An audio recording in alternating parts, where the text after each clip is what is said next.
Hi, anyone and everyone. Welcome to Have You Heard About This Case? My name is Sam. And my name is Kelly. We are coming back for part 2 of the Tylenol Murders. Sorry that it's been a couple weeks since part 1, but we had a special event of a friend's wedding, which required us to take some time off so that we could celebrate with her, and I was standing up with my sister in the wedding. And then some audio issues kind of also got in the way. But we are back today to finish up the case of the Tylenol murders from the Chicago area of 1982.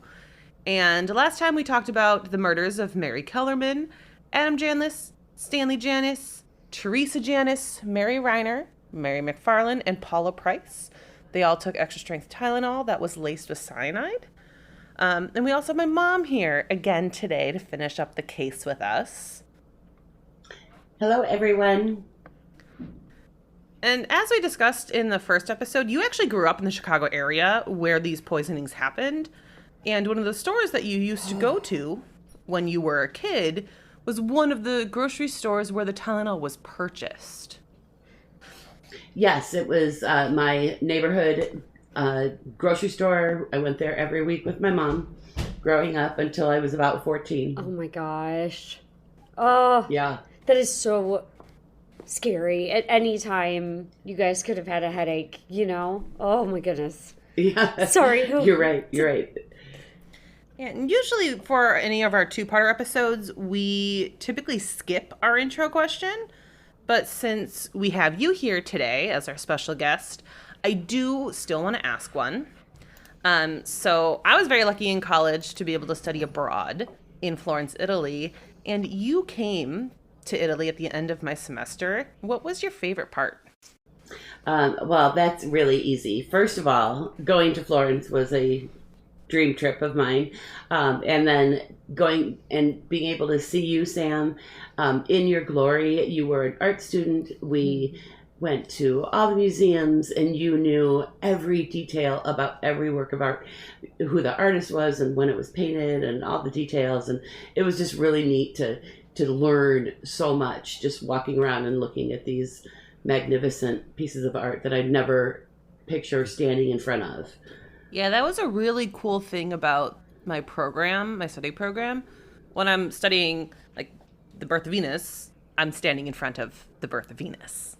Oh, Yeah, that was crazy. That was crazy. And then just picturing, even the hotel we stayed in Florence was so old, and you could just picture people being there in 1100 or 1400, and they stood on those same streets we walked. It was just really, really cool. The history was just kind of mind-boggling. it's really cool. I want to go so bad, and I was actually just talking to Sam the other night, and I have a habit that I want to break, and I've decided that once I have broken it, my reward is going to be I'm going to start squirreling away little bits of money to a Florence fund because I want to go so bad. Florence is a magical place, and you just turn around, and everywhere you go, it's just amazing, and the people are so cool, and yeah, it was really fun. We had a really great time, and we were with we had my 85-year-old mother with us and two of my sisters, which was, it was just, it was really special. It was really, really cool. So glad we did that. Yeah, that was definitely an incredibly special trip, and something that we talk about a lot. Mm-hmm. But let's go ahead and start to dive into our case today. Okay. We very strongly recommend listening to part 1 of this case, but I'll give you a bit of a mini recap. Yeah, there's a lot to this one. In the Chicago area on September 29th, 1982, 7 people took extra strength Tylenol for just common symptoms, headaches, minor colds, chest pains, and 7 people took the extra strength Tylenol from brand new bottles that were either purchased that day or the day before and all 7 people died because those pills were laced with cyanide. 3 of the victims are from one family, and the doctor who attempted to save their lives and the firefighters who responded to the 911 calls were able to quickly connect the dots and determine that someone had consciously made the decision to lace these bottles with cyanide and make sure that they were available to purchase at local grocery stores and drugstores by just unsuspecting victims. Yeah, that's the crazy part about it is he wasn't targeting someone they were mad at, getting back at somebody. It was just for the heck of it, I do want to call out, though, I'm glad that you guys mentioned one of the things I never knew about the Tylenol murders was about Dr. Kim, the doctor who kind of really helped connect these dots. And he was he seemed like a superhero, and he was like, just about to clock out. But then he heard the symptoms and he said, no, I know what's going on. And he turned right back around. But also to know that, like, some of the initial investigation was just, open this bottle of Tylenol. Do you smell anything? And they smelled the almonds. Like, not everybody can smell that. So I was fascinated. Yeah, only a fraction of the population has that trait to smell cyanide. Right. And these dots kind of came together so quickly, even though nobody had cell phones. So that, like, these departments were working so closely together. Mm-hmm. I think having 3 in one household had to have been just a gigantic clue. Mm-hmm. I mean, it shrunk the whatever universe. Yeah. Yeah, I think that's really the main way that they figured this out so fast, because, like, that's how both independently the doctors and the 911 operators and the first responders figured it out. Right. Yeah, crazy. I was actually talking to a woman, a friend of mine up here in northern Wisconsin the other day, and she was a nurse at Northwest Community Hospital in Arlington at the time. Oh, my. Yeah, I just talked to her the other day. I asked her, I said, so were you there? And she was not in that department in emergency at all. She was orthopedic, but she does remember Chuck Gowdy from Channel 7 News in Chicago coming to her hospital, and everybody was like, oh, there he is, because oh my he was a very handsome reporter. So that's all she remembered from it. It was kind of funny. That is really funny that's what she remembered. Yeah. And as the investigation quickly grew, a major task force was created, and they were able to determine that whoever did this either purchased or potentially stole the bottles, laced them, placed them back onto the shelves, and they were able to figure out this didn't happen during the manufacturing process or the transit process.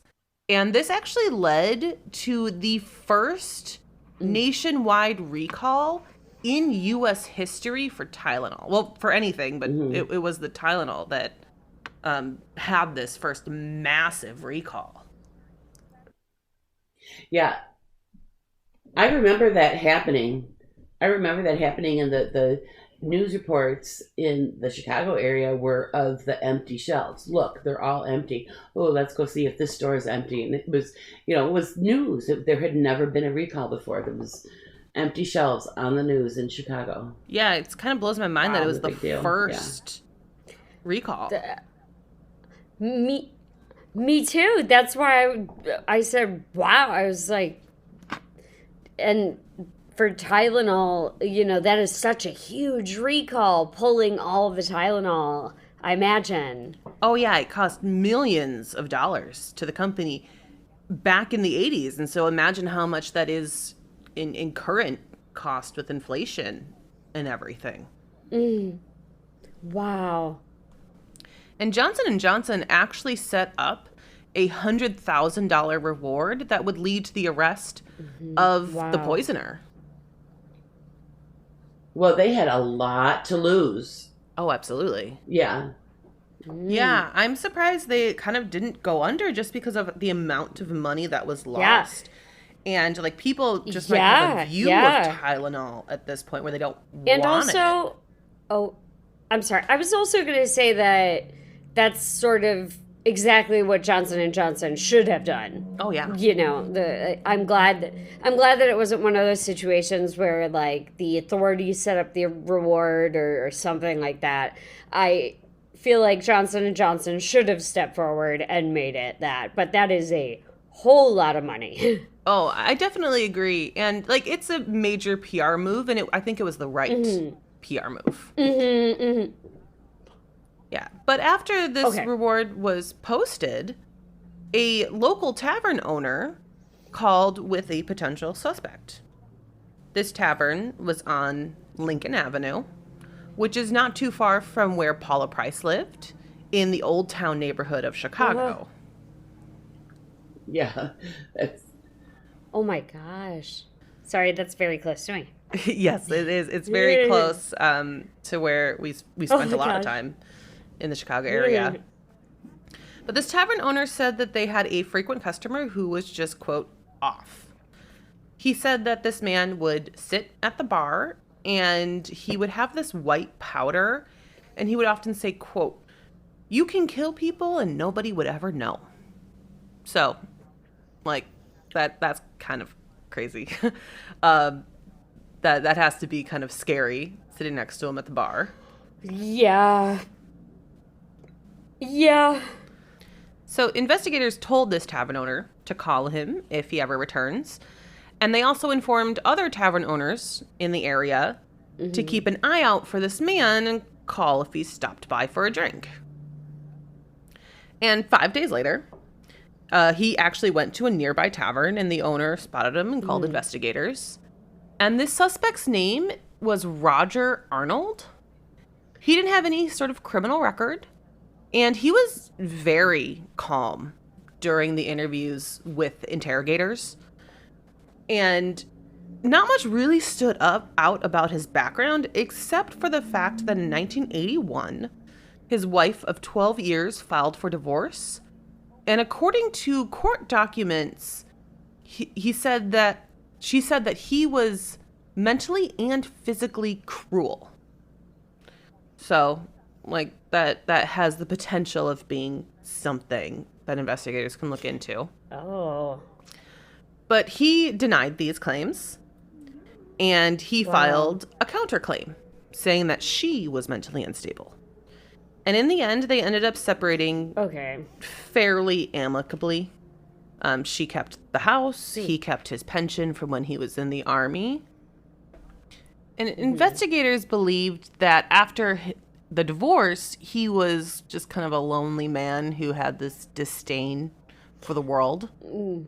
Yeah, that kind of makes sense. I was wondering what would make somebody like go around and say this to bartenders, you know, like, oh, you could kill someone and never know. But if going through such like a acrimonious divorce from someone who you're married to for 12 years might make you a little I'm not sure what the right word is. I guess I just jaded. Yes, yeah. One of the other investigators said, quote, he just struck me as being real resentful of his lot in life. The fact that he lost his house, his wife. I think he's kind of a broken little man, really. And another reason police honed in on Arnold was because he worked for Jewel as a dockhand. And Jewel is the grocery store where some of the pills were purchased. Oh, okay. So there's his opportunity. Yeah, he had the ability to get his hands on it after it's delivered, but before it goes on shelves. Yeah. And during the interrogation, Arnold admitted to purchasing cyanide from a company in Wisconsin. He said he had disposed of it while he was having some issues with his ex-wife, and he didn't want to have it around. So to me, just kind of attempting to read between the lines here, I believe that he thought that his wife could use it to harm herself. So that's why he's saying he got rid of it. Okay. Oh, sure. It just, I mean, I guess it connects for me earlier that the bartenders had mentioned seeing him with like a white powder. Like maybe he potentially still had this connection to this company in Wisconsin and could get more of it, even though he disposed of this specific batch, I suppose. Yeah, it's definitely possible. And his ex-wife was in a mental health facility in Winfield, which was across the street from the store where Mary Elaine Reiner had purchased her bottle of Tylenol. So again, this kind of potentially puts him in the area of where these poisoned bottles were. Yeah, he's right there. So there's two. Yeah, so there's the possibility that he has this opportunity to be into two of the locations where these separate bottles were purchased. Definitely. And Arnold volunteered to have investigators search his home. And unfortunately, this search just made investigators believe that he was the correct suspect even more. Wow. Okay. So a lot. Yes. So they found multiple unlicensed handguns, white powder, books on how to make explosives, and a plane ticket to Thailand. Yeah, I find that to be just really weird. Like, I don't know, not that many people go to Thailand. It's a beautiful place, but it's not a real, I don't know. I don't know. I can say it is. I loved my time in Thailand, but it is way out of the way. Like, you wouldn't, I mean, I think it's significant that he picked Thailand because he wanted to be maybe as far away as possible. Yeah, it seems like a place to hide. But, you know. And how long does it take to get to Thailand? That's a big effort to get there. It is. It takes almost a full 24 hours of traveling. So it seems like That's serious traveling. Yeah. It seems like he didn't intend to stick around at all. Yeah, and I'm not sure if it was, I think it was probably a one-way ticket. I don't really know. But Arnold was arrested on charges of the unregistered firearms. But testing of that white powder came back as not being cyanide. Well, he was a chemistry guy, so who knows what he had in there. You're right. Yeah, I don't know what the powder was, but it was determined to not be cyanide, so they couldn't connect them. Sure, yeah. There was no evidence that Arnold was responsible for these poisonings, but that did not stop the media from pushing him as the main suspect. And Arnold would later say that this ruined his life. He purchased another handgun in 1983 because he felt like he needed protection against vigilantes. He had become very paranoid that somebody was going to come harm him because they believed that he was the murderer. Well, it affected a lot of people, you know. And it does. I think your word choice was right. I think it sounds like he is starting to become a very paranoid man. Yeah, and like everyone knew who he was because his face was plastered everywhere. I was going to say it's not unfounded. It's not to say that, but it does sound like it. It was a huge story. Everybody knew about it. Yeah, and now everyone knew his name specifically in association with these murders. Now, do either of y'all know if his photograph was circulated with these news stories? Yeah, his photograph, his address. So that's how people. Okay, so you just said they were recognizing him on the sidewalk, and I was like, "Oh wow!" Yes, everyone knew who he was. Yeah, everybody must have known. Yeah. It's his face. Wow. Okay, sorry. Just Just wanted to check. So one night, after some heavy drinking, kind of sounds like he became a pretty heavy alcoholic after all of this, he set out for vengeance. He found out who accused him of being the suspect, and he went out to go find this tavern owner, and he thought he had. And he shot him while walking down Lincoln Avenue. Arnold got the wrong man, though. Instead, he shot John Stanisha, who had no relation to the tavern owner other than looking similar to him. Oh my gosh. And he became known as the 8th victim of the Tylenol murders. Oh my gosh. Oh no. I was hoping maybe he didn't. Maybe he survived. Oh. No, unfortunately, he didn't. Wow. Oh, that's awful. That's horrible. Oh. Yeah, Arnold did turn himself in the next day, and he was charged for this murder. And due to a lack of evidence, he was also ruled out as the Tylenol poisoner. On October 6th, so kind of backtracking slightly, just a few days after the poisonings, on October 6th, 1982, a letter arrived at McNeil Pharmaceuticals. And if you remember from part 1, McNeil Pharmaceuticals is the company that originally created Tylenol that was eventually purchased by Johnson & Johnson. And this letter said, "Gentlemen, as you can see, it is easy to place cyanide, both potassium and sodium, in capsules sitting on store shelves. And since the cyanide is inside gelatin, it is easy to get buyers to swallow the bitter pill. Another beauty is that cyanide operates quickly. It takes very little, and there will be no time to take countermeasures. If you don't mind the publicity of these little capsules, then do nothing. So far, I've spent less than $50, and it takes me less than 10 minutes per bottle.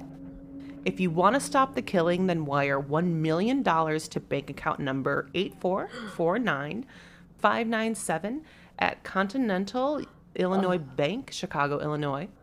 Do not attempt to involve the FBI or local Chicago authorities. With this letter, a couple of phone calls by me will undo anything you could possibly do." Holy cow. What?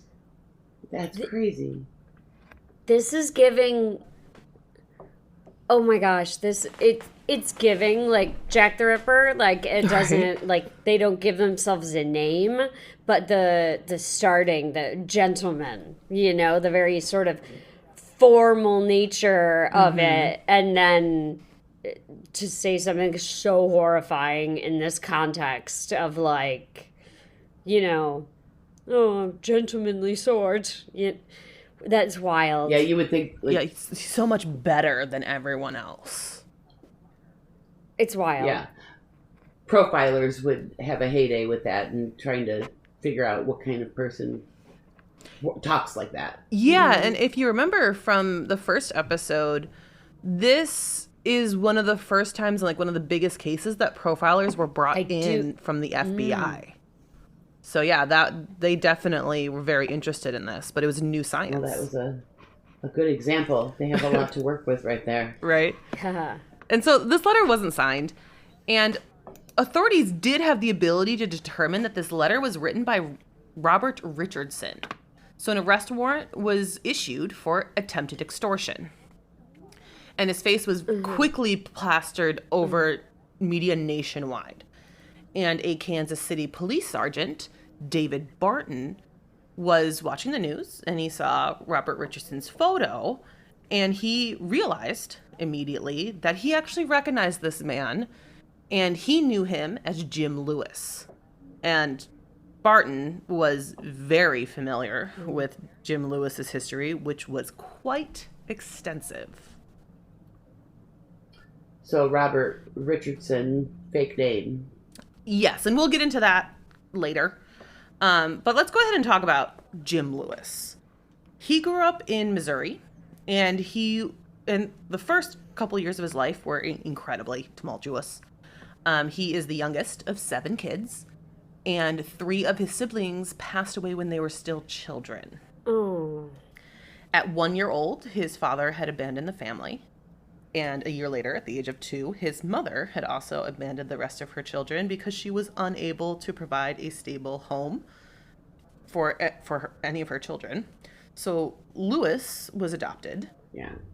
by a couple and became their only child, and he lived on a 20-acre farm in Joplin, Missouri. Sounds like Wow. he got lucky.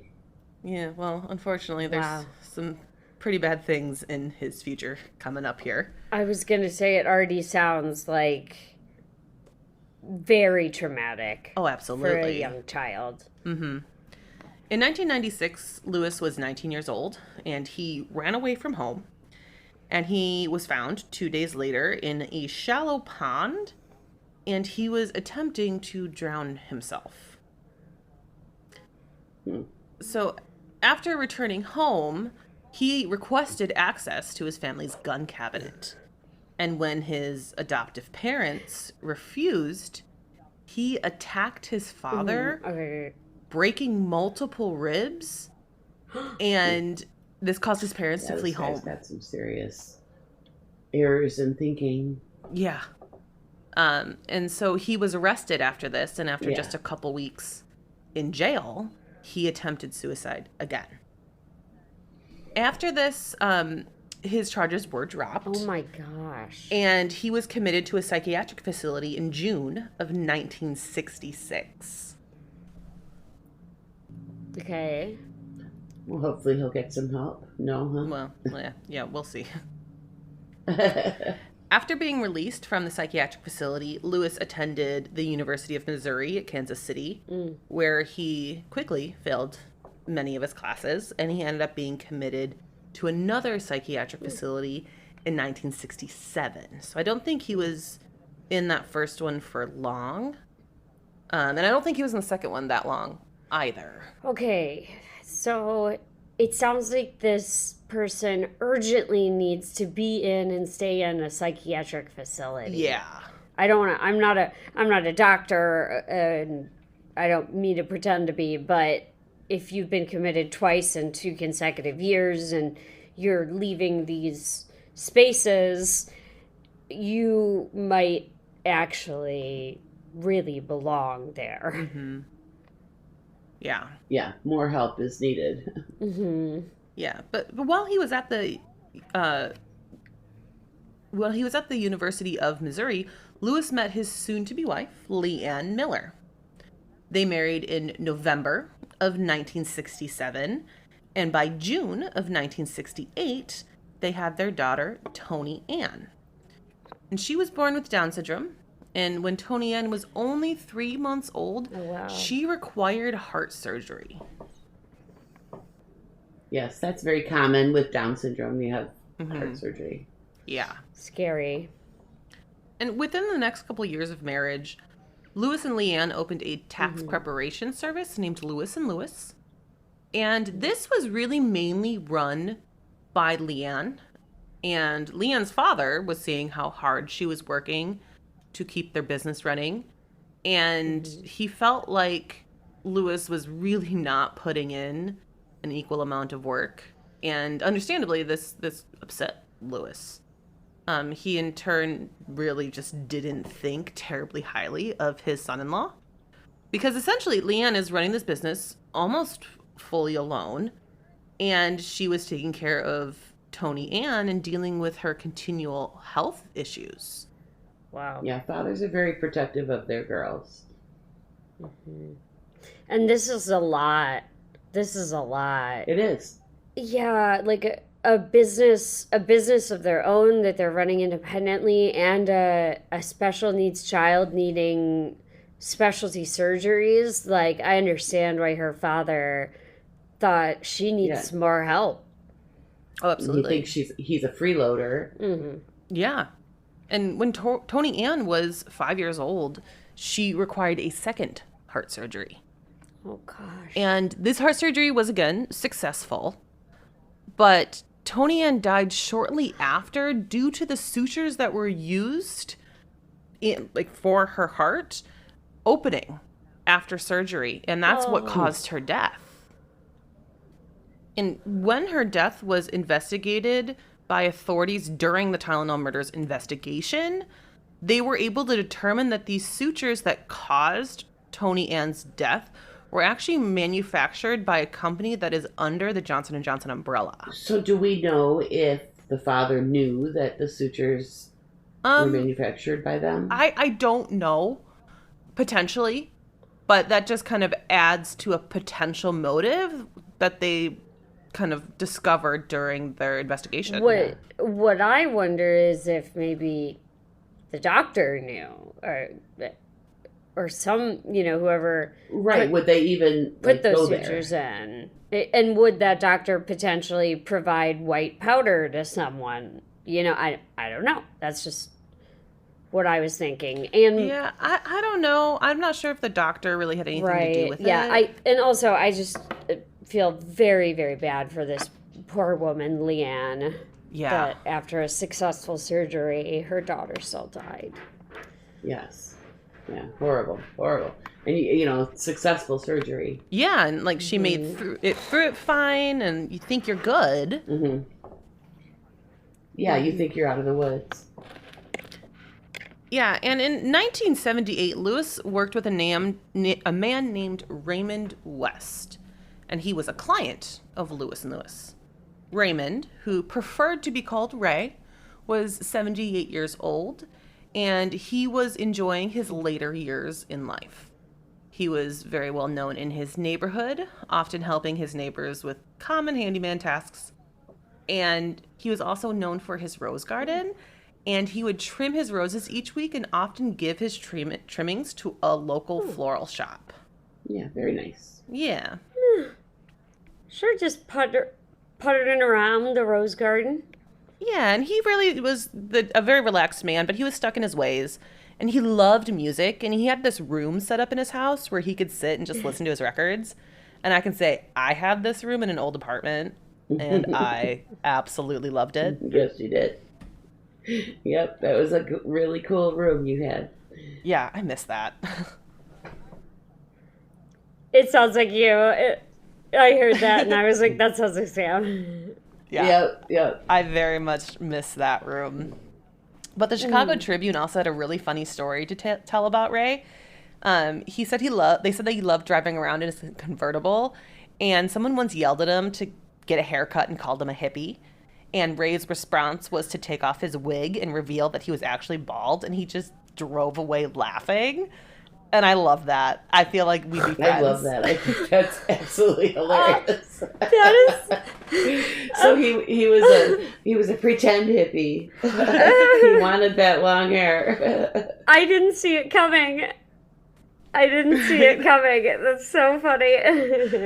Yeah, I feel like I'd be friends with Ray. Right. Yeah. Ray sounds like a riot. Yeah. And on July 24th, 1978, Ray's friend, Charles Banker, went over to Ray's home, but it was locked. Charles found it odd that Ray wasn't home, so he went around the back of the house to glance in one of his windows, and he ended up looking into Ray's bedroom, and he noticed that the bed was unmade, but overall there was really nothing out of the ordinary. But this just didn't sit well with Charles. Because, as I mentioned, he very much was kind of in a routine, so Charles expected him to be home. Mm-hmm. So he called the police for a wellness check. Mm-hmm. And Charles also mentioned to check with the Lewises when he was speaking with the police, because Ray had mentioned to another friend of his that Lewis had been spending a lot of time around Ray's home, and Ray didn't want him there. He kind of just was bothered by him constantly coming around. When the police followed up with Lewis, they were told that Ray had left for a trip to the Ozarks with his girlfriend and expected to be gone for a couple of days. And Charles was startled by this comment because he was one of Ray's best friends for 30 years, and he was confident that Ray didn't have a girlfriend. He would know. Yeah, and he could also see that Ray's car was in the garage, so he didn't take that. Right. Yeah. Does he think that... it's just another... We see it all the time. They think they're so much smarter Right. than people. And would you think he wouldn't tell his friend of more than 30 years, like, oh, by the way, I'm going to go to the Ozarks? Yeah, Or exactly. I have a girlfriend. Well, and Like, the friend probably told the police that he's kind of a creeper and he was hanging around when Ray didn't want him there. Yeah. Mm-hmm. And 2 days later, Charles returned to Ray's home, and this time he saw a note on the front door that said Ray was in the Ozarks and that if anyone had any questions to contact Jim Lewis at Lewis & Lewis. That's just weird because they Yeah, didn't see the and, note the like- first time they were there. Mm-hmm. Well, the note wasn't Yeah, no. there. Yeah. Yeah. So Yeah, no. he's not a very smart criminal. Right? Nope. Yeah, that's just like clearly that's bizarre. Yeah, no. Yeah. No.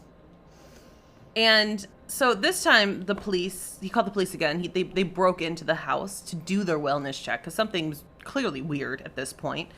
And again, nothing really seemed out of the ordinary except for a note that was also left on the coffee table that said, "Please do not disturb until after 1 p.m. Sleeping late. Raymond." And this was just another red flag for Charles because he was adamant about the fact that Ray would never sign his name as Raymond and that he really only used that for official documents. Mm-hmm. Yeah, he doesn't. He's more laid back. He goes by Ray. I remember that. Yeah, and I remember you saying that. And that is very odd because who was this note meant to find? Did Raymond have a roommate? Or no? No, that I it was know of. just... Yeah, okay. Yeah. Yeah, it's weird. Like, this note really just does not make any sense to me. Right, that's fair. Okay, that's odd. Yes, okay, interesting, as we say. Interesting. Right. Yes, interesting. And so after Charles left, and after the police left, Charles wanted to make sure that Ray's home was secure because it was broken into by the police. So he purchased new padlocks, and while installing them, Lewis actually came by the house.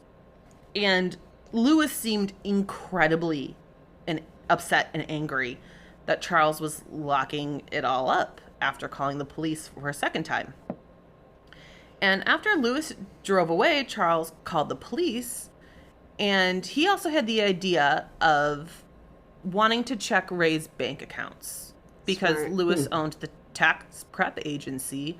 Charles felt like Lewis potentially could have done something to Ray or minimally been taking advantage of him with his bank accounts. Yeah, oh. Yeah, he can get into his accounts. Sorry, I forgot what Yikes. I forgot what a good position he's in to do that. Exactly. Yeah.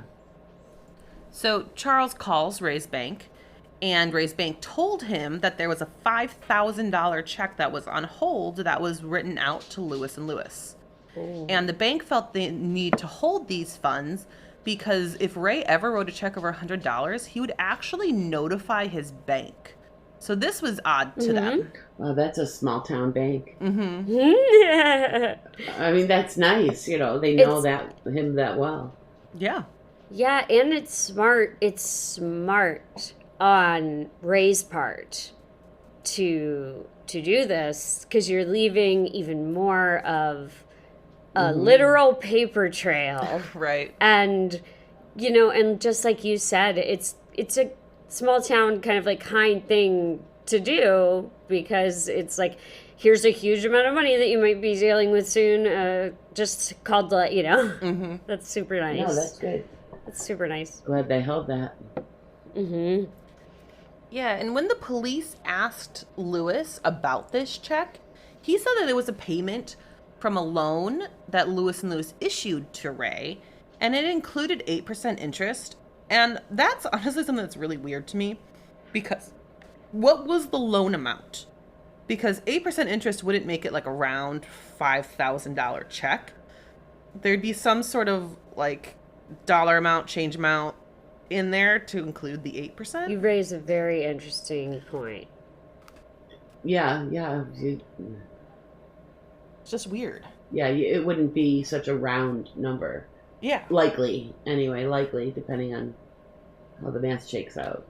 Yeah, to me, it doesn't calculate. Like, maybe I'm reading too much into that, but the lie just seems weird to me. But no, I mean, you're the No. math person, Sam, not me.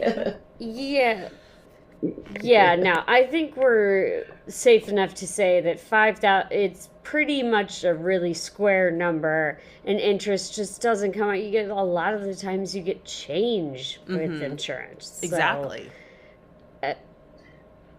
Yeah, it wouldn't be that round. I don't buy it, yeah. Right. So after 3 weeks, Charles still hadn't heard from Ray. So he went back to the house. This time he smelled a nauseating odor coming from one of the guest bedrooms.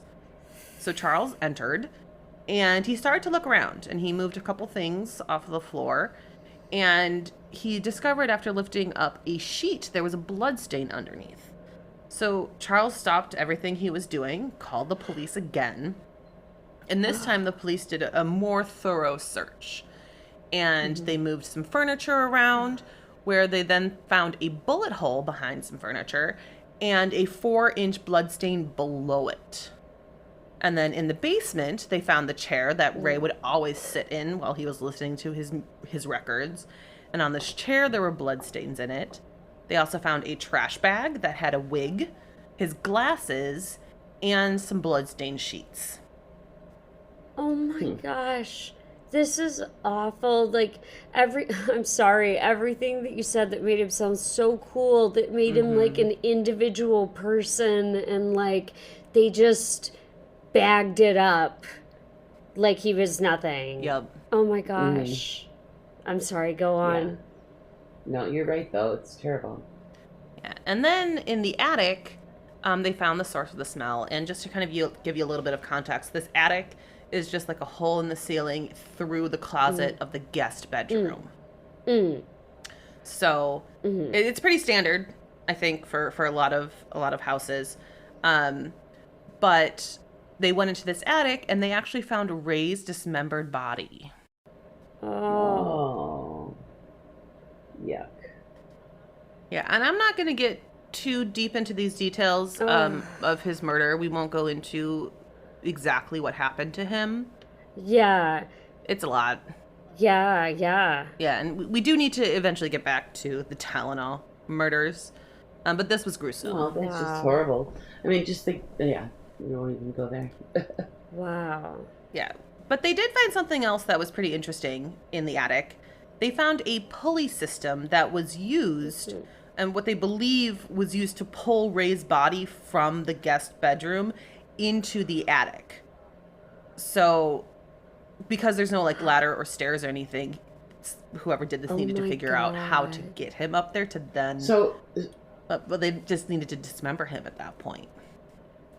so you think Lewis put the pulley system there, or it was there? Well, I think. Well, I don't know. I think it could be either one. Yeah. And then he took advantage of it. Potentially. It could be. Also, though, I am sorry, I got an idea I was excited about. Is Lewis not a dock worker?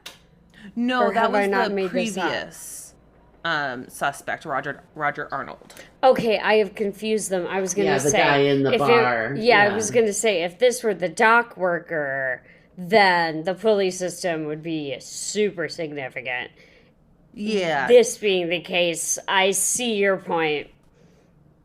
Yeah. We'll get into it a little bit more, but Lewis did help Ray with some stuff in his house. So who really knows? It could have been there, could have not been there. But unfortunately, due to the summer heat and being a 3-week time frame from the last time anyone saw Ray, in addition to the dismemberment, authorities were unable to determine the exact cause of death. Yeah. So they assumed it was a gunshot because they found that bullet hole in the guest bedroom, but they couldn't just confidently say that's what it was. And even though they couldn't conclude the cause of death, one thing that we're able to do was pull a fingerprint off the pulley system. Okay.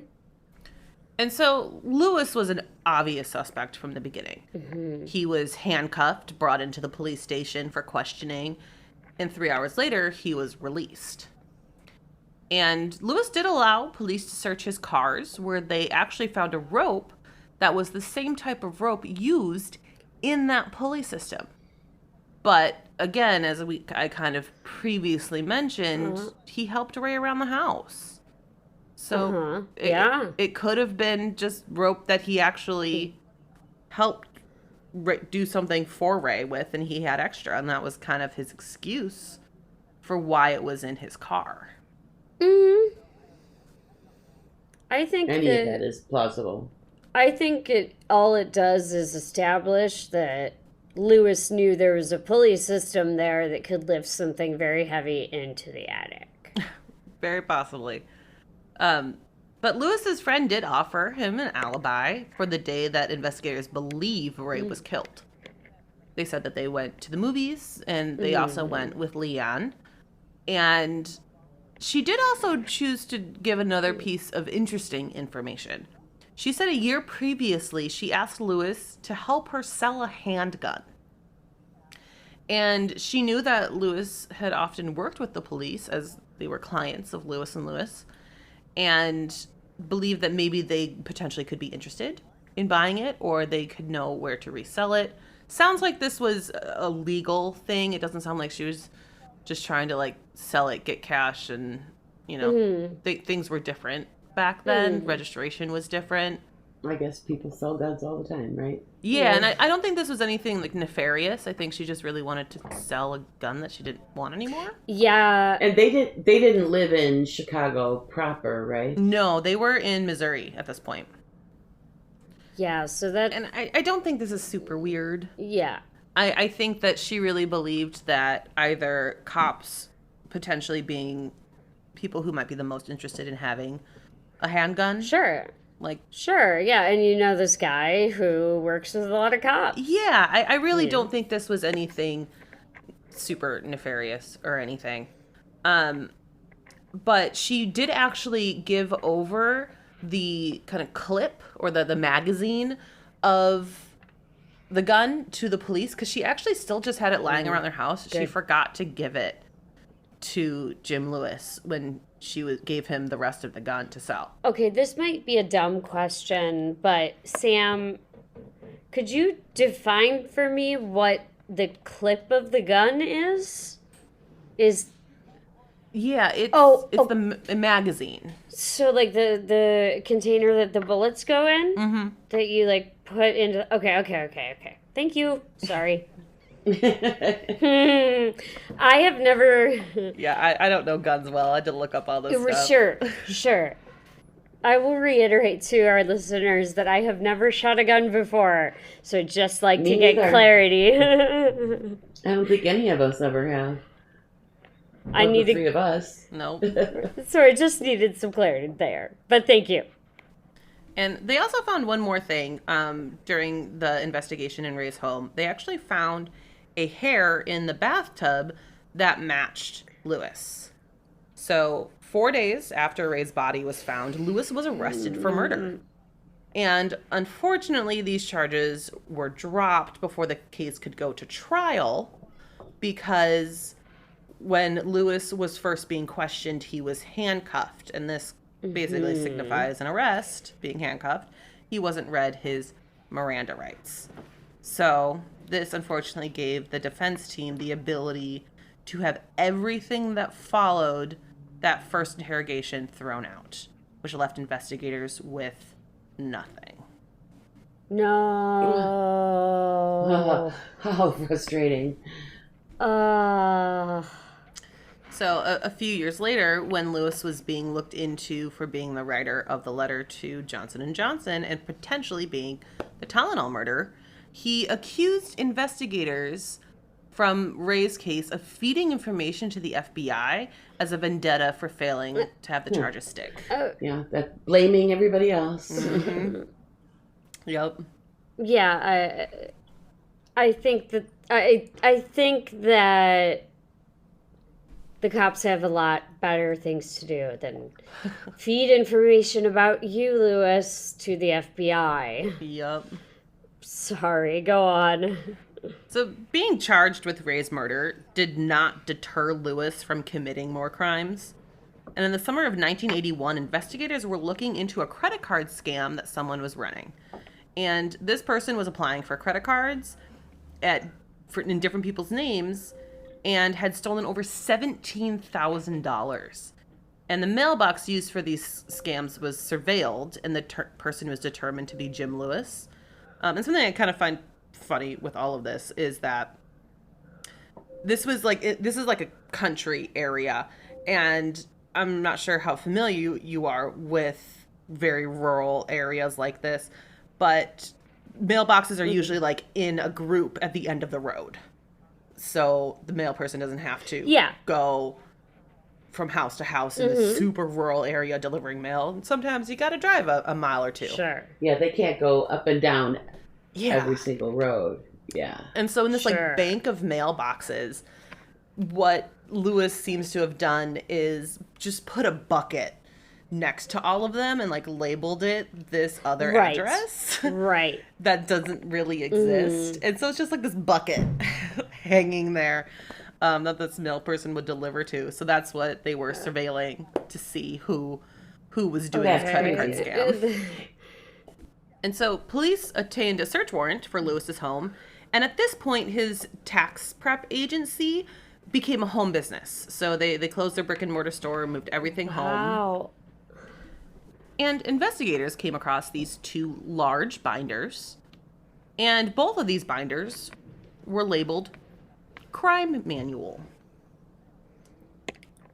He is just like a career criminal.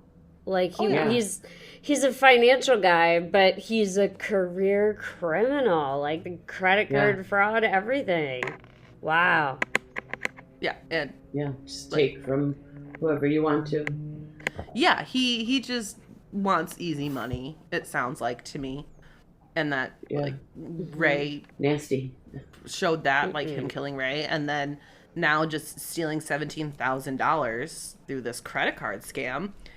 And having like these books through this through the search warrant, finding these, calling it like just this paper that I don't know if it like was all handwritten or something, but these binders that are just crime manual. Yeah, like we all have one of those. Right? Yeah, like it's really kind of crazy. And it sounds like this manual covered all sorts of like how-tos for different crimes. And like some of it was renting cars with fake IDs and included tips for how to commit different sorts of crimes and always wear gloves. And this one was interesting. Use a sponge when wetting a stamp instead of licking it. Oh. But like DNA wasn't a thing. So that's interesting to me. I don't like... He wouldn't have known of DNA at this point. Did he? Okay. Sorry, this is so profoundly stupid. Did he write these, or was he like copying? It was on loose leaf paper is kind of what I saw. And he just wrote them all down, like didn't even bother cut. Oh my God. What? Because he's an expert. You know, he's gotten away with how many crimes at this point? Oh yeah, and Kelly, you're gonna like this next part. You'll find this entertaining. God. Yeah, let's hear it. What do you got?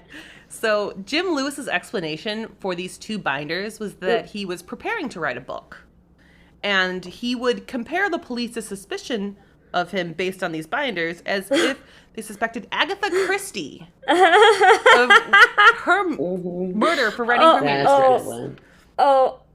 Oh, okay, Lewis. Okay, you're the next Agatha Christie, and that's why you have two crime manuals that you have labeled yourself in your home. Yeah, he has a overinflated sense of self going on. Yes. Oh, yeah, absolutely. The ego is insane. And another book that was found, but this unfortunately was not covered under the search warrant, but this book was all about poisons and different types of poisons and all of that. Aha. There it is. Yeah. So, like, unfortunately, it wasn't covered under the search warrant, so all they could really do is acknowledge his existence, but they couldn't take it or do anything with it. They just knew that he had this in his possession. Well, at least they were able to record that it existed and it was in his possession. And police returned to Lewis's home later with an arrest warrant. But at this point, Lewis and Leanne were not there, and they'd clearly fled the area. Yeah, so they just booked. Obviously, that shows so much guilt. Yeah, and so at this point, they had fled to Chicago. They assumed new identities. They were now going by Robert and Nancy Richardson. And Lewis got a job at a tax firm, but he was quickly fired after he started arguing with his boss. Big surprise. Right. Right, like, what? Yeah, and then Leanne, she got a job at Lakeside Travel Agency as a bookkeeper. And again, she was the main breadwinner for the family. And Lewis spent his free time after being fired escorting Leanne to work and using the typewriter in her office to just kind of write up his thoughts all day and like doing nothing. That's just weird. Yeah. How do you explain that away? Like, oh, never mind my husband. He's just pounding on that typewriter. He's just over there. He's over there looking like Jack Nicholson in The Shining. Like, yeah, he's writing his manifesto. Right. But don't worry about him. That's not spooky at all. Yeah, like just let him be. And her coworkers actually described him as both intelligent and strange, which again I don't think is a surprise. But 2 months after Leanne's she got her new bookkeeping job, she realized that the company was in debt, and so Leanne decided to quit. She could see that this company was going under and there was really no money left. And when she received her last paycheck, she went to cash it in at a currency exchange. And that's the same day that Lakeside Travel Agency closed its doors. Right. And it turns out that the company was in so much financial trouble that the check actually bounced. So the currency exchange demanded that Leanne return the funds, and this really upset Lewis.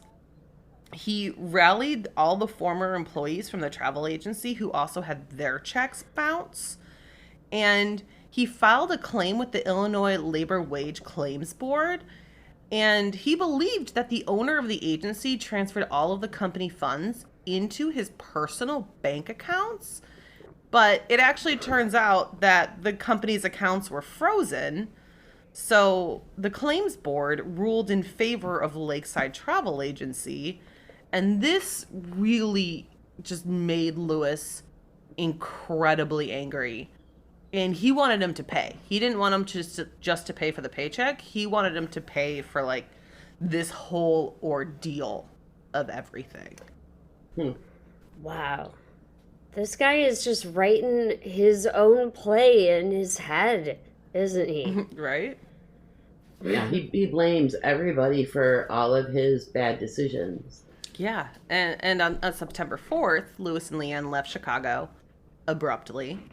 They had just paid for their rent on their apartment, and they told some friends they were going to Texas to be near Leanne's family. But like, it's just weird that they're seemed to be struggling financially and paid rent 4 days before leaving. Yeah, so they walked away from a month. Like brand new month, essentially. So it's like, that's just very bizarre behavior. Okay, so girl, I live in Lakeview, and if they paid a month's rent and bounced 4 days into I'm sorry, there's just, that's such a huge red flag, because the rent here is not nothing. The rent is I think Lakeview was very different back then. It's not 1982. what it is now. Yeah. Okay, even so though, like, they had just just paid for a whole Yeah. month. Like, it's still really weird. Yeah. And they have no job. They walked away Yeah. from a month paid rent and they didn't have an income. Yeah. Exactly. So they told the family, Leanne, they told friends that they were going to go see Leanne's family in Texas, but instead they actually got on a train and went to New York City. And they started living out of this motel, and again, they assumed new identities. They went by William and Karen Wagner. So Leanne, again, got a new job while Lewis spent all of his time just going around reading newspapers and just kind of wandering around, spending a lot of time at the library.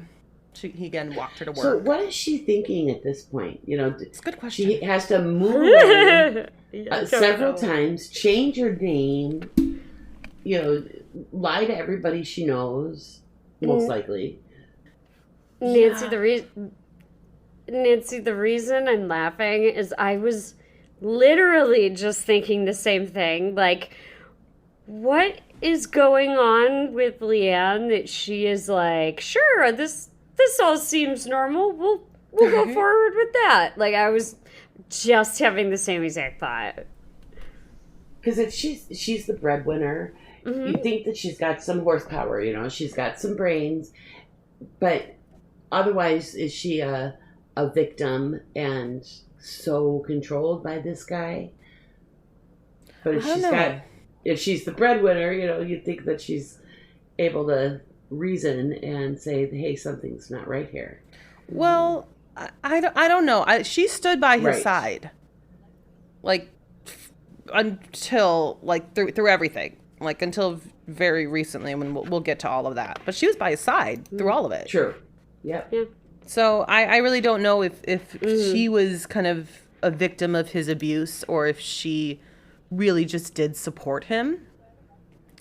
But on October 1st, 1982, Lewis said that he read about the Tylenol murders in the newspaper, and he started then drafting his letter to Johnson & Johnson. So the bank account numbers that he provided in the letter were actually the account numbers for Leanne's former employer. So he's totally framing that guy, the boss. Oh my yeah, God. absolutely. And then just a day or two later, he started drafting a letter to President Ronald Reagan where he threatened to plant more cyanide pills. Wow. So this reporting says that he read about the Tylenol murders in the paper. Yep.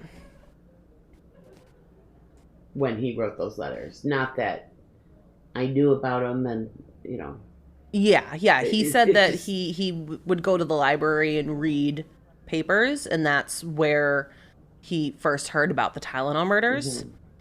And so he also claimed in this letter to Ronald Reagan, he also claimed that he owned a travel agency and he had many different plane tickets under many different names. And then he signed to the letter Fred M., which is the name of the former boss.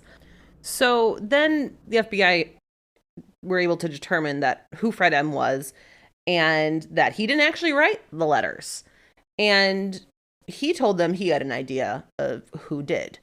And Lewis would actually deny that he had any connection to the murders themselves, but he did end up admitting that he wrote these letters and he sent them. Which is so wild. Like, I feel like you and I have covered a couple cases where stuff like this has happened. And I've read about tons where this happens. And I never, ever understand where stuff like this comes from. Like, is it just because you're a career criminal and you want to insert yourself into this murder investigation? Like, what are you thinking? Yeah, it's really hard to tell. I think ego is a huge part of it because these murders are still technically unsolved, but I think his ego. That's what it is. Yeah. And then in reality, he's probably very insecure because insecure people think everybody is as incompetent as they are. So that's why they become Right. controlling. Yeah, he wants Right, or to like have- out to get them. And he Yeah. clearly seems to have thought that Leanne's former boss and company were like after him in some way, for him to frame them up this bad, like signing the owner's name. Right. And also, you're so right, Nancy. Like, he thinks he's so much smarter. You don't think the FBI is going to be able to determine that this man didn't send these? Exactly. And like they quickly figured it out once they started questioning the former employer. So like yeah, I don't know. But authorities looked into Lewis's background and they saw that there was the arrest for Ray's murder, and they saw that there was the fingerprint pulled from that pulley was still in evidence. And this was actually the only thing that was left in evidence because they never ended up testing that fingerprint against Lewis's. So everything else that was thrown out no longer existed because that's part of the policy. Once you're no longer able to charge somebody with the crime, they actually just tossed out all of the evidence against them. So this was literally the only thing that was left, and it was on this like index card.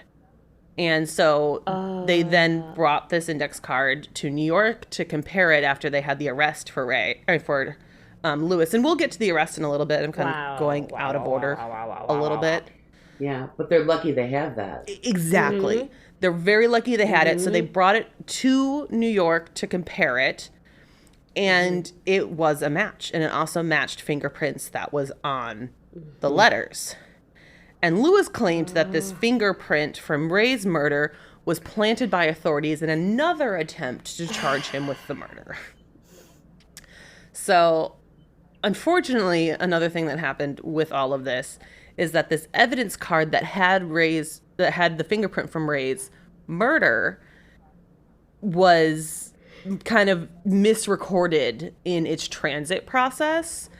And even though it ended up back in Missouri, oh my gosh, it this just guy, yeah, he is lucky. yeah. So they had to I throw it wish out. you could see my face right now.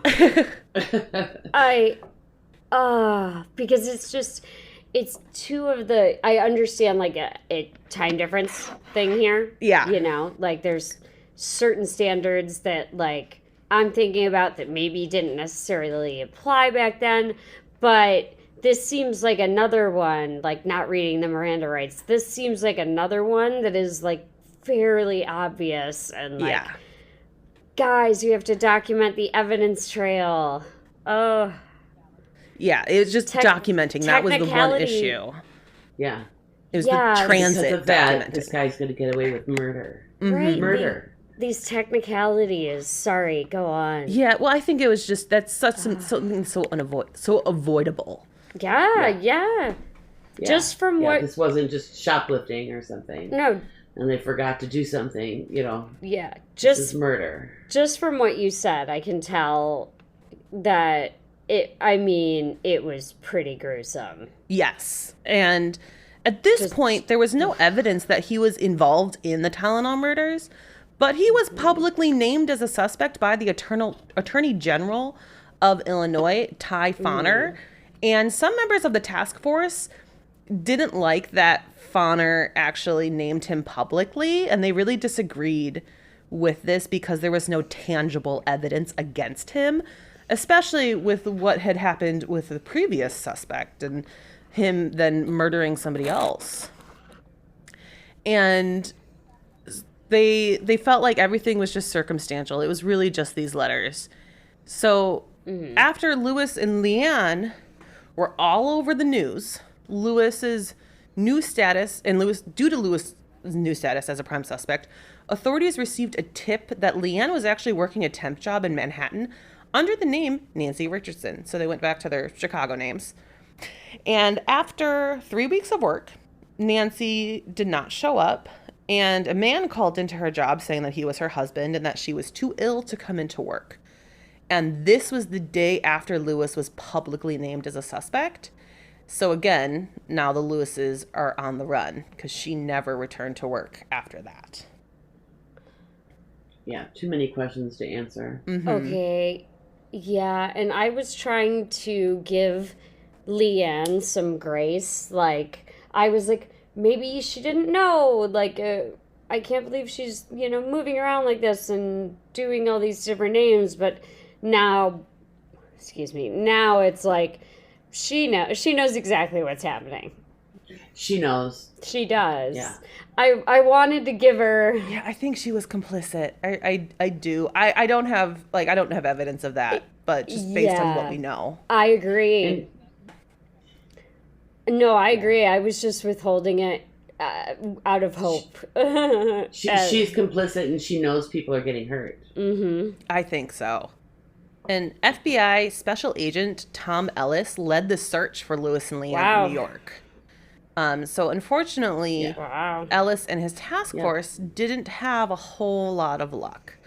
They received tips from across the country of different sightings that came in, and that has to be so difficult to vet at that time period. You don't have cameras, you don't have like the things that would make it really easy to check from across the whole country. So, they kind of were at a standstill with how to take advantage of timestamps on phone calls. Yeah, like none of that really. Before there was CCTV everywhere, like, and they're already very good at picking up and running. We know that. So it must have been from every corner of the United States they were receiving these tips. Yeah, and so Ellis just really had no idea where they were. Yeah.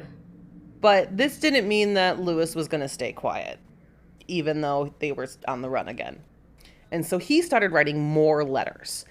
And at this time, he was writing letters to newspapers claiming his innocence.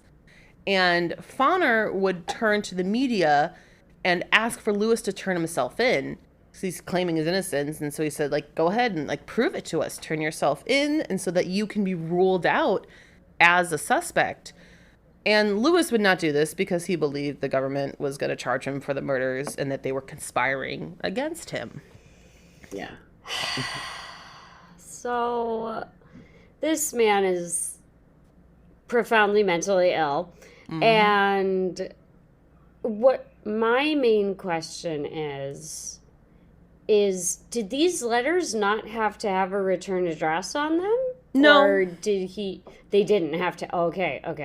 Yeah, even nowadays, you don't have to have a return address like you should, but you can still send a letter without one. So yeah, wasn't necessary at that point.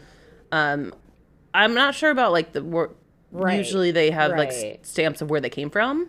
Okay, I wasn't sure. I just thought, I was like, maybe for the investigators, I was hoping that they would have to do that. Yeah, I don't know, like, because usually, like, when you mail something, there's a stamp from the postal office of, like, where it was, like, checked in.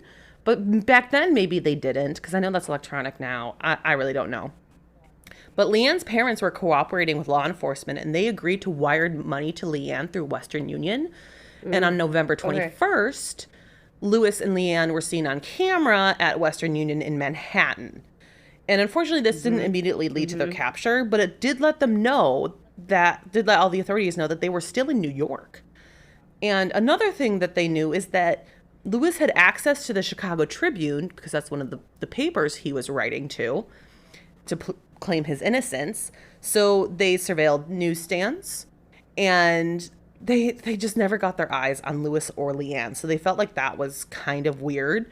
And they eventually kind of had this light bulb moment where they started to look at libraries, and they started putting up wanted posters in libraries. So eventually a librarian called the FBI because Lewis was in their library. I'm sorry. Yes. So at this point, Lewis is taken into custody for extortion, and he was extradited to Chicago. And shortly after that, Leanne flew to Chicago and turned herself in. But again, eventually the charges would be dropped against Leanne, but she continued to stand by the side of her husband. Dropped against Leanne? Yeah, dropped. Wow. But she was still complicit. I stand by what we said a few moments ago. She was still complicit. She knew. Oh yeah, and we'll get there more so. Like we'll go into we'll get there? Okay. Yeah, we'll go into how long she stood by his side as we kind of get through this further. But before Lewis could go to trial, for his attempted extortion charges, he would go back to Missouri, where he had charges. So he had 6 counts of mail fraud and for the credit card scheme that he was doing. And for this case, the jury only deliberated for a little less than an hour before returning a guilty verdict. 1 hour. Oh man, that's Yeah. when it's only not much doubt there. Nope. When it's only 1 hour, you know that Right. they figured it out pretty quick. Mm-hmm. And then now back to Chicago for the attempted extortion trial. As we'd gone through the evidence that Lewis was the letter writer, it was pretty straightforward. And his defense team didn't even make any attempt to deny it. In the opening statement, his lawyer said that Lewis wrote the letters, and he himself called them vile and stupid. Mm-hmm. And he said that there was no actual intent to extort Johnson & Johnson. So he didn't expect to get any money, and he didn't even provide a bank account that he had access to. So their whole defense is like, you can't charge him with attempted extortion because he never had the intent to actually get the funds from Johnson & Johnson, which would make him guilty of extortion. So how can you charge him for attempted? Yeah. And then by them saying, yeah, he wrote the letters, now they can't go into detail about how horrible they were. Yeah. You know, they won't go on and on. Yeah, so he like cut him off. Mm-hmm. And it's wild to me. We say this all the time. I understand that a defense attorney is required to provide a zealous defense for their client. However, to say that there was no actual intent to extort Johnson & Johnson, like he listed an amount of money the bank account wasn't linked to him, but he did give them a bank account number. Mm-hmm. Like he did intend to. Yeah, it's not the best defense. Yeah. Yeah. I mean, yeah, they didn't have much to go. But he wasn't going to be the beneficiary of that money. So that's how they could call it not extortion. Yeah. Yeah, they're doing whatever they can. Yeah, and so in this case, the jury deliberated for about 2.5 hours before returning their guilty verdict. So again, very quick. Nope. Yeah. And Lewis was sentenced to 10 years in prison, and it was supposed to be served after the time for his mail fraud charges. So they will be back to back. And I don't know exactly what his sentence was for mail fraud. I want to say 10 years as well. Okay, but we know that they were intended to be run concurrently? Consecutively. So nice. Back to back. Okay. Because he had to switch locations. Yeah, so this was Missouri. Now he's going to prison for something in Illinois, but that was federal charges. So he actually wasn't, he isn't serving time in Illinois. Because it's a federal charge? Yeah, exactly. So, this, again, did not stop Lewis from inserting himself into the case. Lewis contacted Special Agent Roy Lane Jr., and he tried to offer assistance in catching the Tylenol murderer. Because, he's great. Sure, yeah. And so Lane made the decision to take the bait in the hopes that maybe Lewis would start talking and provide some insight, and he could determine whether Lewis was actually responsible for these poisonings, and if he was, how he did it. So he wanted to take advantage of this situation and kind of work against Lewis. It does seem him inserting himself into the investigation shows guilt, I think, but maybe. I think so. I think potentially. Mm-hmm. You are Yeah, you are 100% correct. That happens all the time, especially when the person is guilty. Yeah, it And is a common thing. also, we've said it before and I'll say it again, but boy, does he just think he is something special. Yup. He's he's gonna call the special agent and offer his expert advice on the Tylenol murders. Like, Oh yeah, he's so much better. oh my oh my god, get wrecked, Lewis. Ugh. Yeah, he really thinks he is smarter than every other person. Yeah, Yeah, it's ridiculous. yeah. Mm-hmm. So the two of them met many times, and Lewis gave many different ideas on how the suspect may have poisoned the pills and how they got the bottles back onto the shelves. And he was actually a fairly talented artist, and he actually drew up multiple drawings of how the suspect would have potentially have gotten the cyanide into the capsules. So at one point, he also mentioned Oh my that God. he believes that the extra strength Tylenol was chosen over regular Tylenol in the hopes that there would likely be no children taking extra strength Tylenol. Yeah, I think this guy did it. Just because, I find that to be an incredibly interesting thought pattern for him to have just randomly come up with and never Yeah. have thought before. Mm-hmm. That and is, he could have done it so many different ways, and as he was perfecting his process. And first I did this, and then I did that. Yeah. And that's what he's telling these cops. Yeah, it's definitely possible. Mhm. And throughout all of these meetings, Lewis denied his involvement in the poisonings. He said that he was just trying to be a good citizen and help with this investigation. Mhm. So, yeah, again, he thinks he is so much better than everyone else. Right. Hmm. Right. Are you just bored in prison and want attention, Right? and to get out of your cell? Yeah, and there were, like, they said they gave him, like, McDonald's and, like, all of these different things that obviously he's not getting behind bars. Yeah. Yeah. So he's getting rewarded for essentially stringing these guys along because he knows they probably can't charge him. But I agree with you that it's incredibly interesting that he would just happen to mention, that it was maybe the extra strength because, hopefully children wouldn't take it. Right. That's an incredibly Well, and unique they thought. want to reward him with that McDonald's because they want him to keep talking to them. He'll slip up eventually. Mm-hmm.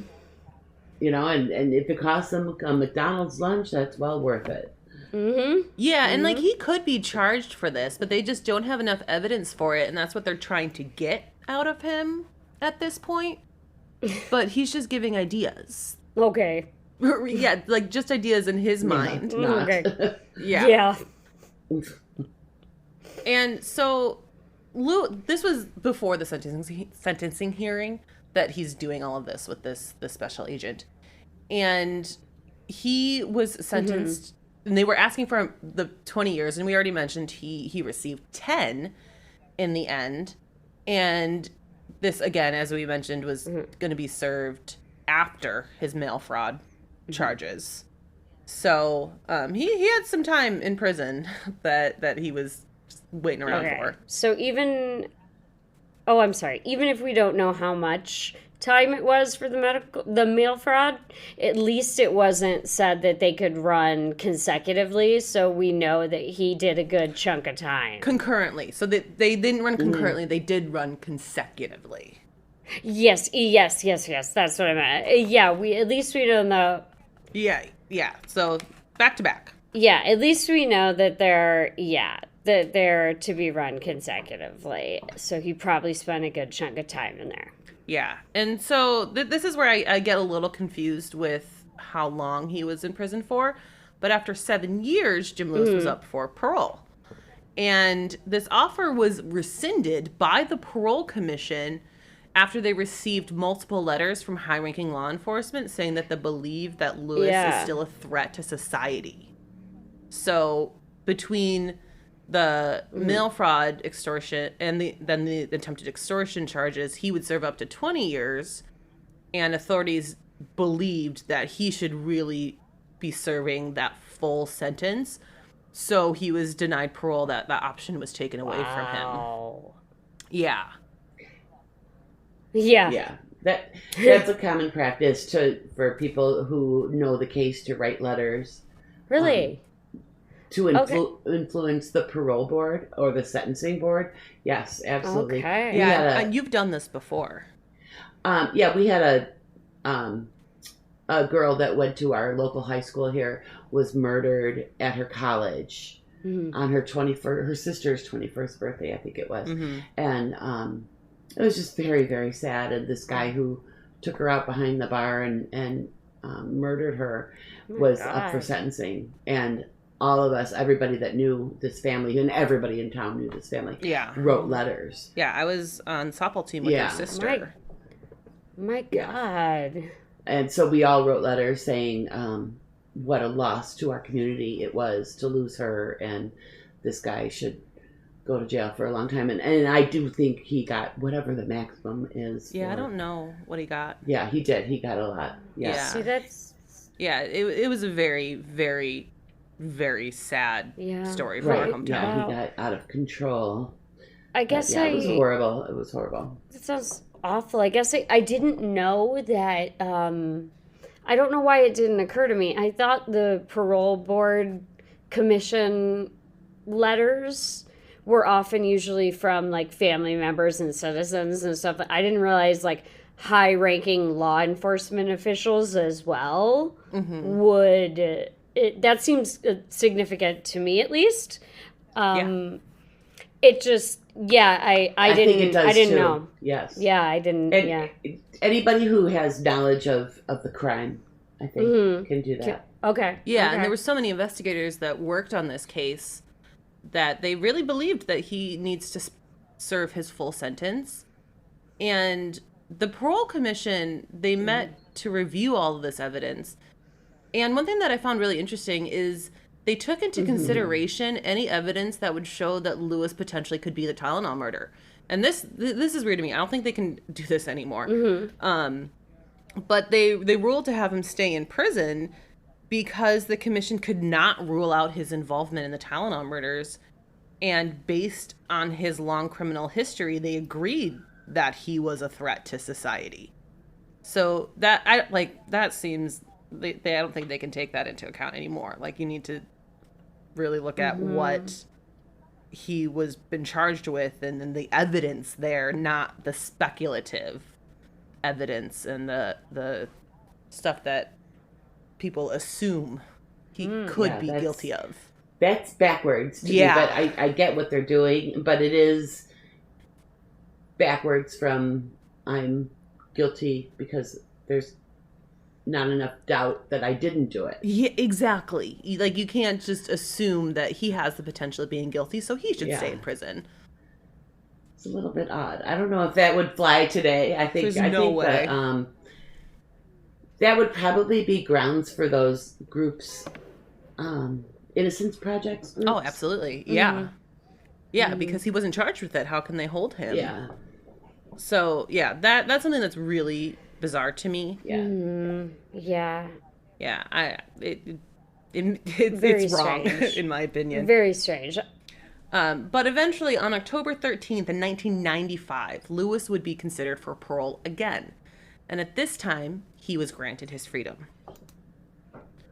And Leanne was living in Boston at this time, so that is where Lewis went, and he actually started a web design business, which is something that's kind of interesting to me, I guess.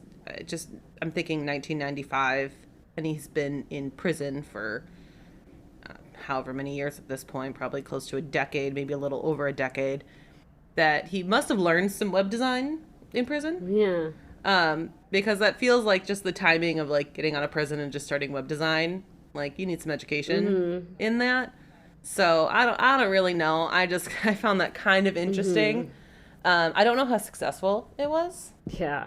Probably school and prison. Yeah, I'm assuming that makes the most sense to me. Yeah. Just the internet. Yeah, it's just such a new thing at that point. No, we had computers in school in the early That's true. 80s when I was in school. I'm just thinking of like we got, it was a big deal. We got our Mac lab right around this time actually in school. Yeah. Yeah. Yeah, that was a big deal. Yeah, with the see-through backs. I was there for that. I won't even tell you the computers we had in 1980. They were like the size of a room. Yeah, you did some computer work. Yeah. Back then. Yeah. I think that computer programming and graphic design and web design was probably something that was readily offered in prisons because they could sit at a desk and do it. Yeah, that's kind of what I'm assuming. And like we know people who made it big in the tech industry just a couple years after this in the late 90s. We do. Yes, yeah. Just a couple of years after that, they made good money. Mm-hmm. Yeah, that was pretty basic web design. Yeah, they did really well. We were very happy for them. Yeah, and so it doesn't look like Lewis lived a crime-free life after getting out of prison. Again, surprise, surprise. And in 2004, a neighbor accused Lewis of kidnapping and raping her after some sort of business dispute. But these charges were dropped in 2007 because she didn't want to have to testify against him. Yeah, this guy can't change his spot. Right? Like, it's just so awful. And it's like, the charges were dropped. But I wish... That is... I wish he could have been held accountable. That is so sad and horrible. Because that shows how much she probably feared this man. Exactly. So, like, what did he do to her? He did something to her enough to scare her that she didn't feel safe to have our system support her. Yeah. Or see him, that's incredibly sad. And I don't think he's innocent of it at all. Yeah, well, and imagine, like, this guy's doing this to you and he's potentially the Tylenol murderer. Like, that's terrifying. Yeah, And in 2007, a new task force was formed in Arlington Heights, Illinois. Yes. And a lot of details of this task force and this investigation was not made public, but we do know a few things about this new task force. One of which being a female agent went undercover to pretended to be someone who was writing a book about the case. And this author believed in Lewis's innocence. So this obviously made him very interested and wanted to talk. Sneaky. Yeah. So, pretty good plan. Yeah, and that's what you need to do with him. His ego. Exactly. His ego is through the roof. And one interesting thing that came out of these interviews and these meetings was that during Lewis's trial, he said that he spent 3 days crafting this letter to Johnson & Johnson. And something that Lewis consistently said since 1982. And newer technology determined that the letter was mailed on October 1st. So he mentioned earlier October 2nd, he saw October 1st or October 2nd, he saw the news. But if it was mailed on October 1st, that would have put the murders on basically the day that everything happened, potentially the day after everything happened, and it wouldn't have been in the news yet. So that's just doesn't line up. It doesn't make sense. So when he... Okay, so that when I caught that he said that he read about it, that couldn't have happened. Yeah, there's no way. The timing just doesn't line up. And this was due to new technology. They were able to determine that these days were different. And it just it's kind of mind-boggling. So in a 2009 search warrant that was issued for his Boston apartment, and well, as far as we know, it didn't yield any evidence, but that kind of reinvigorated this investigation, and they again couldn't rule him out. If we're following if we're following your own timeline that you're telling us, Lewis, then this does not make you look better. No, not at all. So yeah, just another kind of very bizarre thing. And as technology has also advanced, they were able to extract DNA from 3 of the poisoned bottles. And Lewis's DNA didn't match any of these. At least I don't believe that it did. Otherwise, authorities would have likely made a public comment about it. But it seems like they haven't made a comment on it at all. So I'm assuming they couldn't have matched, but I don't know. So we didn't see an arrest or anything after this DNA was tested. But one thing to also note with this is that during the initial investigation, Right. the investigators didn't use gloves or anything like that. So unless everything was like documented perfectly and they could test this DNA, Did they ever take a DNA sample from the wife? I actually, that's a good question. I really don't know. All I know is That's a good that question. they did find DNA, but it didn't match his, I'm assuming, because it would be announced publicly, I would really assume. But it really could have just been the investigators, and there were some sort of matches, but that would just be ripped apart in court because the investigators just didn't use any sort of gloves or anything. They didn't know that DNA would be a thing in the future. So I don't really know too much about that. But like, could this be an investigator touching 3 bottles at one point? And they didn't put their name in the evidence log? Like, I don't know. But overall, there just wasn't enough to tie Jim Lewis to the Tylenol murders. And so they weren't ever able to rule him out, but they were never able to convict him of anything. And Lewis actually died very recently in July of 2023. So unfortunately, we may never know. Wow. In jail? No, not in jail. No, he was living in Boston with Leanne, so she did stay with him throughout all of this. So maybe she knows something. I don't know. She stayed with him till the end. Yeah, Wow. like really till the end. And in 1983, as a direct result from these poisonings, product tampering became a federal offense. But even before it became a federal offense, Tylenol introduced tamper-proof packaging. This is the foil that's used to seal medicine bottles. They also developed a new gelatin caplet. And this is kind of like before it was like 2 pieces of plastic you could slide apart from each other. And now it's like a sealed caplet. So it's a lot easier to tell if it's been tampered with. But this also is like the vacuum seal, or not the vacuum seal, like the plastic wrap on the top of every bottle. Tylenol introduced all of this, and it made it so it wasn't obvious that it could be opened up. And then by 1989, tamper-proof packaging became a standard by the FDA. Yeah. So I wonder if the wife, if he forced the wife, Leanne, to do the tampering of the Tylenol Yeah, bottles. I don't know. Yeah, and with that that's DNA how he made question. her stay with him if he threatened her. That's a good point. I have all these theories. I Yeah, and that it's like, if you leave me or you tell anybody, then you're going to go to jail for murder, the Tylenol murders. Right, you're going down. You're going down for sure. Yeah. I mean, it's yeah.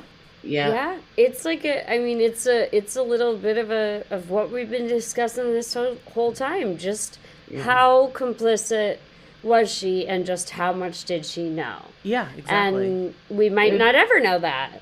Yeah, she very well could be involved. She could be completely It's true. innocent. It's also true. Yeah. Because, at this point, we just might not ever know. But it could have happened. It's possible. Yeah, so let's just get to some final thoughts, because this is still unsolved. We don't really have a whole lot of information beyond this. But it's like, is Jim Lewis potentially the Tylenol murderer? Like, I'm pretty torn. I do think it's possible. I don't know if he had an alibi for that time period. He was supposedly in New York, but could he have come to Chicago? But, like, really, my main question is, what was his end game? Mm-hmm. I don't understand. Yeah. I don't know. I think with people who are really messed up mentally ill, for us to try to reason something that makes sense to us isn't going to happen. Yeah. That's a very good point. Yeah, but, like, we know, like, he admitted to writing the letters. We know his end game was to set up Leanne's former boss. But what about the 7 murders? Like, that seems so much more extreme, and it's such a high risk. And then to follow up by sending the letters to frame someone else? Like, that's such a high risk move. And I don't understand. It just, I don't know. I'm very, very torn on if this all properly connects. Well, that one, I think he had an end game and framed that guy because he felt he was wronged. But what if he had voices in his head that told him to do it? I mean, there could be, Well, we know that he was mentally ill after being committed to 2 different mental health facilities. Like, I do think that there's something there, and I think that I don't know if there was an official diagnosis, but I think there easily could have been. Yeah, and it doesn't have to have a motive, right? Or an end game. It's like Scream. You're right. It's They're crazy people. Yeah, it's like when they said in Scream, like the no motive is the scariest motive You're or something. right. And because your favorite movie that I made you watch. Love it now. Because if we recall, it's not just it's 7 people, yes, but 7 people, one of them being a child. Yeah. And he had the unique thought to mention that to investigators. Mm-hmm. Like, oh, maybe someone just didn't want any kids to get it. Like, that's a very coincidental thought. Yeah. And even if you're such a good guy that you were just poisoning adults, you still failed because a 12-year-old girl is among 7 people who are murdered.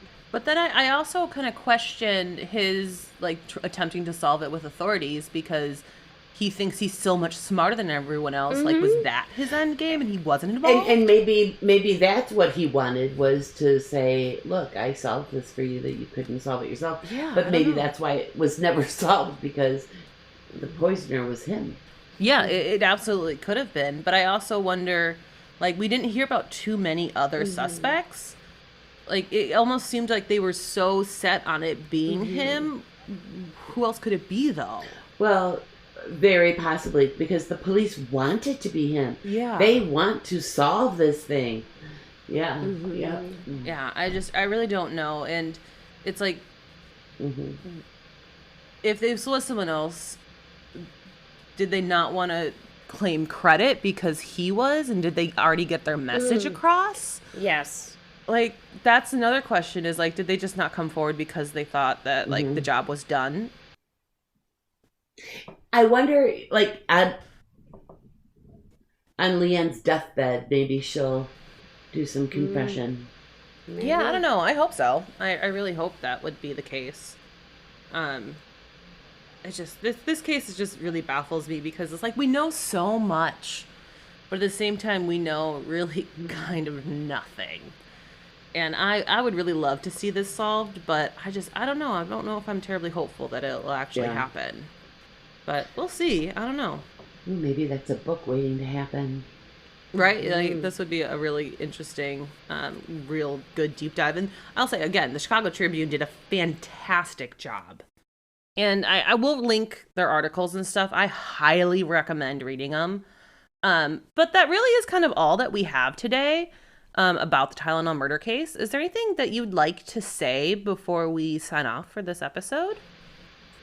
I just wanted to thank you for allowing me to participate in this fun venture. I've never done anything like this before. It was really fun time. It is a lot of fun to do. Yes.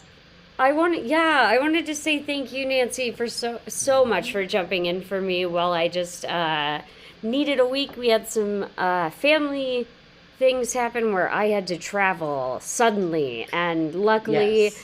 you were able to fill in and do a great job. I really appreciate it.